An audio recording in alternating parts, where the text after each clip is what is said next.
kesho, maana ujui yatakayozaliwa. Na siku moja mpendwa, mwingine na akajisifu, wala si kinywa chako mwenyewe tu mwingine, wala si midomo yako wewe. Mwingine na akajisifu, wala si kinywa chako mwenyewe tu mwingine, wala si midomo yako wewe.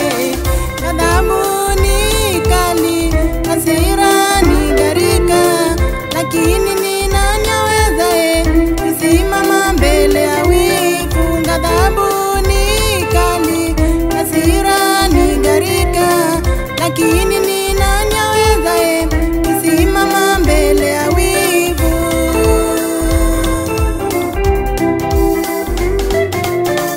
Usijisifu kwa ajili ya kesho, maana ujui yatakayozaliwa.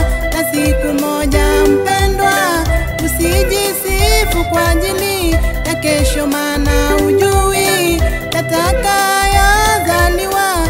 Na siku moja mpendwa, mwingine na akajisifu, wala si kinywa chako mwenyewe tu mwingine, wala si midomo yako wewe. Mwingine na akajisifu, wala si kinywa chako mwenyewe tu mwingine, wala si midomo yako wewe. Ghadhabu ni kali, hasira ni gharika, lakini ni nani awezaye kusimama mbele ya wivu? Ghadhabu ni kali, hasira ni gharika, lakini ni nani awezaye kusimama mbele ya wivu?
Mbuzi mwitu ama ajuaye majira ya kuzaa kulungu? Ni nani ajuaye majira ya kuzaa mbuzi mwitu ama ajuaye majira ya kuzaa kulungu? Ajuaye majira Mungu, ajuaye